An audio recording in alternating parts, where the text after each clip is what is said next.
बड़ा होनहार है और आगे चलकर बहुत बड़ा आदमी बनेगा।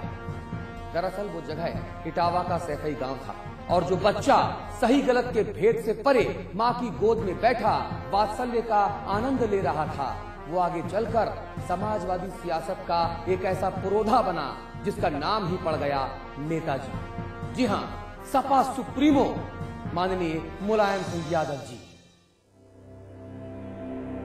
सामान्य ग्रामीण पृष्ठभूमि, आजादी के बाद की सामाजिक आर्थिक उथल पुथल और इटावा के आसपास की उर्वरा समाजवादी मिट्टी ने मुलायम को शरीर से जितना मजबूत बनाया, उनके विचारों को उससे भी ज्यादा बख्शी।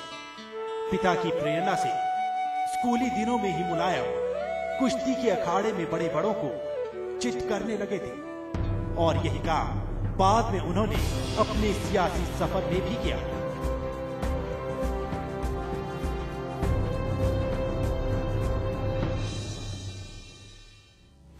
कुश्ती में वो हाई फर्स्ट लड़ गए नेपाल से यादव से,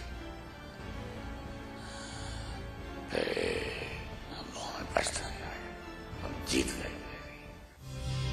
युवावस्था में स्वतंत्रता संग्राम सेनानी अर्जुन सिंह भदौरिया, राम सेवक यादव, राजनारायण, आचार्य नरेंद्र देव और राम मनोहर लोहिया जैसे समाजवादी गुरुओं से समाजवाद का जो पाठ मुलायम ने सीखा, उसे अपनी सहजता, संगठन क्षमता और जमीनी मुद्दों पर जबरदस्त पकड़ जैसे गुणों से तराश कर देश की सियासत में समाजवाद का रंग इस तरह घुला कि बड़े सियासी रंगरेज भी उस रंग को फीका नहीं कर सके। सियासत की पथरीली और खुरदरी जमीन चलने का मंसूबा बांध चुके मुलायम ने सियासत के मैदान में कदम रख तो दिए थे। शुरुआती सफर की राह आसान नहीं थी। डॉक्टर राम मनोहर लोहिया ने आह्वान किया तो भूत भविष्य की परवाह किए बगैर नहरों पर बड़े कर के विरोध में महज 15 साल की उम्र में उन्होंने पहली गिरफ्तारी दे दी। डॉक्टर लोहिया का मौनी वाला कच्चा चैनी गए जेल, तो जेल ने मना कर दिया, तुम लड़ गए हो।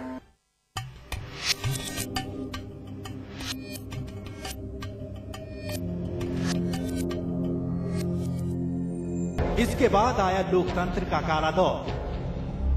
जी हां, आपातकाल, जब देश भर में अफरा तफरी का माहौल था और हंटर के बूते हुकूमत का इरादा तय कर चुकी सरकार ने राजनेताओं को जेल में ठूंसने की प्रक्रिया शुरू कर दी थी। तो उस दौर में मुलायम सिंह को भी जेल में डाला गया, जहां उन्होंने 19 महीने अपनी ही सरकार की ज्यादती सही।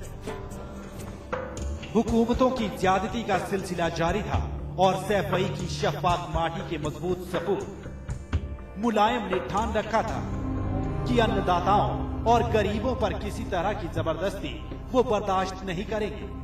लिहाजा 1992 में जब उत्तर प्रदेश के रामकोला में किसानों पर पुलिस ने बेरहमी से गोलीबारी को अंजाम दिया तो उनका खून खौल उठा और हुकूमत की बेरहमी के खिलाफ राज्यव्यापी आंदोलन छेड़ दिया। तत्कालीन हुकूमत को मुलायम का ये कठोर रूप रास नहीं आया और उन्हें फिर से जेल जाना पड़ा। बचपन में ही अपनी नेतृत्व क्षमता के चलते मुलायम को उनके सगे साथी दादा कहने लगे थे। गरीबों, कमजोरों और समाज के निचले तबके के लोगों के लिए उनके मन की पीड़ा किशोरावस्था में ही साफ नजर आने लगी थी, जो आगे चलकर उनके सियासी जीवन में बार बार परिलक्षित होती रही और जिसके चलते उन्हें सर्व समाज की तरफ से नेताजी जैसा तमगा हासिल हुआ। पढ़ाई पूरी करने के बाद मुलायम सिंह ने जैन इंटर कॉलेज में अध्यापक के रूप में काम करना शुरू कर दिया। अध्यापन के दौरान ही उन्होंने तमाम सामाजिक कुरीतियों के खिलाफ आवाज उठाई। शिक्षक के रूप में 1963 में उनकी नियुक्ति हो गई, तब उससे फिर निरंतर वो 1974 तो लगातार विधायक, 67 में हुए, उसके बाद लगातार 74 तक पढ़ाती रहे विधायक बनने के बाद भी। उनके भीतर की चिंगारी लगातार सुलग रही थी और इसी दौरान इटावा स्टेशन पर उनकी डॉक्टर लोहिया से मुलाकात हो गई। शायद इतिहास ने यही वक्त मुकर्रर कर रखा था। फिर तो इतिहास अपनी इबारत खुद ब खुद लिखता गया, क्योंकि इस पहली मुलाकात ने मुलायम की भावी जीवन धारा की दिशा तय कर दी थी। अपनी अदम्य ऊर्जा और सक्रियता के कारण दादा मुलायम अब विधायक जी और एमएलए साहब जैसे संबोधनों से नवाजे जाने लगे थे।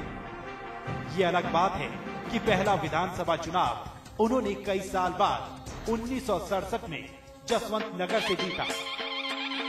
तब वो उत्तर प्रदेश विधानसभा के सबसे कम उम्र के विधायक थे। उस दौर में मुल्क जबरदस्त राजनीतिक उथल पुथल से गुजर रहा था।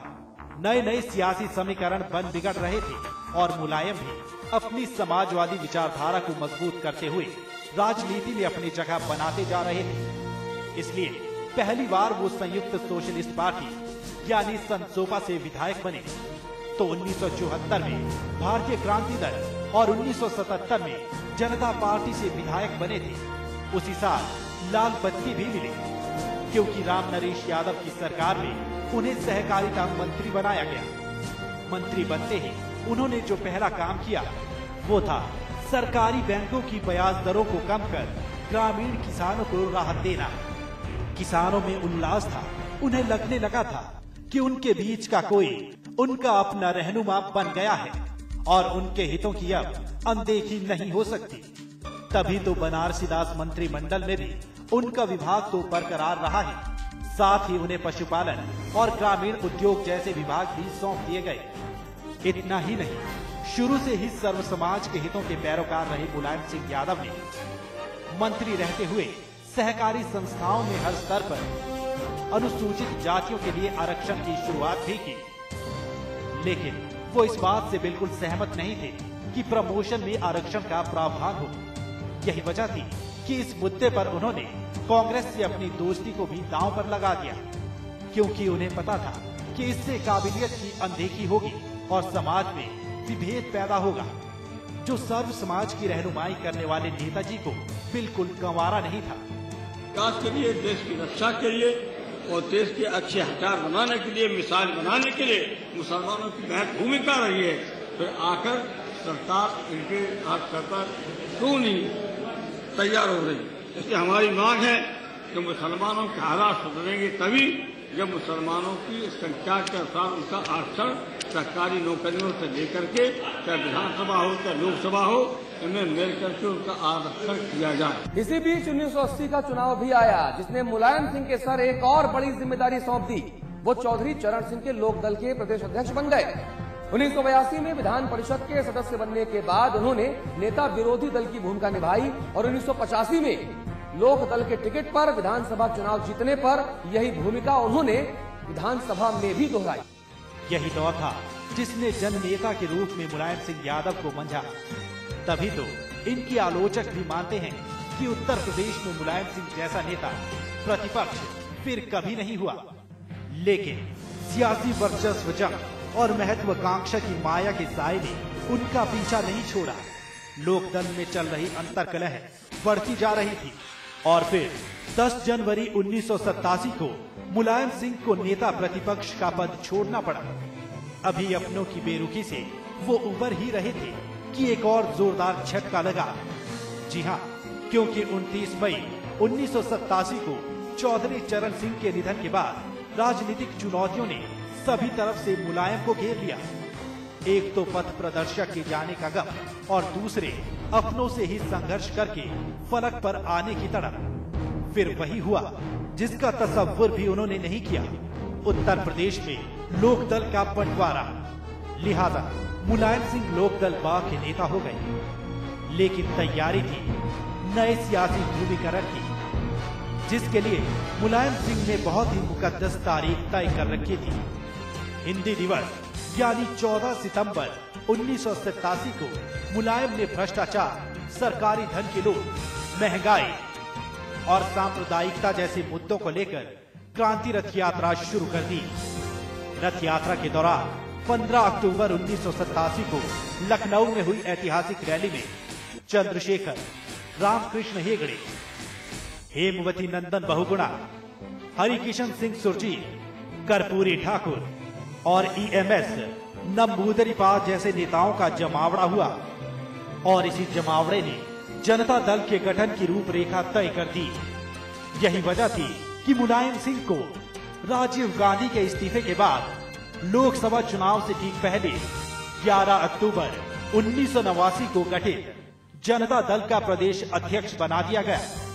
अगले ही दिन मुलायम ने लखनऊ में डॉक्टर राम मनोहर लोहिया के नाम पर लोहिया ट्रस्ट की स्थापना कर लोहिया के उत्तराधिकार पर अपनी मोहर लगा दी। हालांकि चौधरी चरण सिंह तो 1986 में ही बस्ती की जनसभा में ही इस बात का ऐलान कर चुके थे, जब उन्होंने कहा था मुलायम सिंह से सभी नेताओं को संघर्ष और संगठन चलाने की प्रेरणा लेनी चाहिए। मुलायम ही मेरा उत्तराधिकारी है। धरतीपुत्र मुलायम सिंह, जिसका जलवा कायम है, धरतीपुत्र मुलायम सिंह, जिसका जलवा कायम है। 1989 के विधानसभा चुनाव में जनता दल को अच्छी कामयाबी मिली, लेकिन मुख्यमंत्री पद के लिए जनता दल का एक गुट अजीत सिंह को मुख्यमंत्री बनवाना चाहता था, जिस पर माथापच्ची जारी थी। लेकिन 3 दिसंबर 1989 को विधान भवन के तिलक हॉल में देर रात तक चली बैठक के बाद मुलायम सिंह के रणनीतिक कौशल की जीत हुई और उन्हें जनता दल विधानमंडल दल का नेता चुन लिया गया। फिर क्या था, एक और तारीख इतिहास में दर्ज हो गई, क्योंकि 5 दिसंबर 1989 को धरतीपुत्र मुलायम सिंह यादव ने मुख्यमंत्री पद की शपथ ली। इस पद पर वे 24 जनवरी 1991 तक रहे। उधर केंद्र की खींचतान जारी थी। नतीजा ये हुआ कि केंद्र में विश्वनाथ प्रताप सिंह की सरकार गिर गई, जिसके बाद वो चंद्रशेखर के नेतृत्व में समाजवादी जनता पार्टी से जुड़े। लेकिन उनके मन में अब कुछ और ही सपने जन्म लेने लगे थे, कुछ और ही ख्वाब पैर फैलाने लगे थे और वक्त का तकाजा था कि उन ख्वाबों को हकीकत का जामा पहनाया जाए। लिहाजा करीब 20 साल तक लगातार नए नए राजनीतिक दलों से जुड़ने और दलों के टूटने बिखरने के इस दौर में मुलायम ने अपने राजनीतिक जीवन का तब तक का सबसे बड़ा दांव खेला। ये दांव था 4 नवंबर 1992 को लखनऊ के बेगम हजरत महल पार्क में समाजवादी पार्टी की स्थापना जनेश्वर मिश्र, आजम खां जैसे सहयोगियों के साथ शुरू। इस नए सफर ने उत्तर प्रदेश की राजनीति से अस्थिरता के एक दौर को खत्म कर सूबे ने जातीय राजनीति के नए अध्यायों का रास्ता साफ कर दिया। अयोध्या में विवादित बाबरी मस्जिद कांड के बाद उत्तर प्रदेश में एक नए सियासी समीकरण का उदय हुआ। मुलायम सिंह की पहल पर समाजवादी पार्टी और कांशीराम की बहुजन समाज पार्टी ने गठबंधन के तौर पर चुनाव लड़ा। बाबरी मस्जिद के विध्वंस के बाद के कड़वे सियासी और सामाजिक परिवेश में मुलायम का ये प्रयोग बेहद क्रांतिकारी था। जातीय और धार्मिक गणित के लिहाज से इनकी सफलता की पूरी गारंटी थी।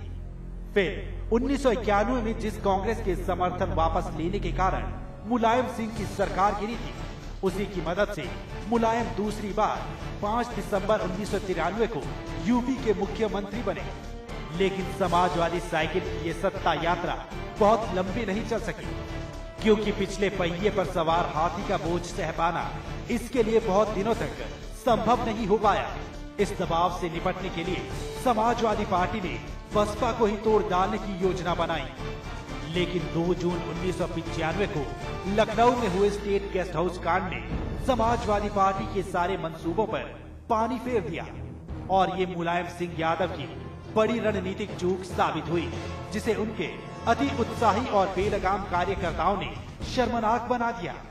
उन्हें इसकी बड़ी कीमत भी चुकानी पड़ी और 3 जून 1995 को उनकी सरकार का पतन हो गया। हालात प्रतिकूल हो चले थे, लेकिन सियासी हालात में भी उन्होंने अपने लिए राह निकाली और 1996 में 11वीं लोकसभा के चुनाव के बाद संयुक्त मोर्चे की देवगौड़ा सरकार में वो रक्षा मंत्री बन गए। फिर इंद्र कुमार गुजराल की सरकार में भी उनका यही पद बरकरार रहा। राष्ट्रीय राजनीति में आने के साथ ही प्रधानमंत्री की कुर्सी का जो सपना मुलायम ने संजोया था, वो रक्षा मंत्री रहते हुए कुछ अधिक ही पलवित होता रहा। और इसीलिए 29 अगस्त 2003 को जब मुलायम तीसरी बार उत्तर प्रदेश के मुख्यमंत्री बने, तब मंच के आसपास यही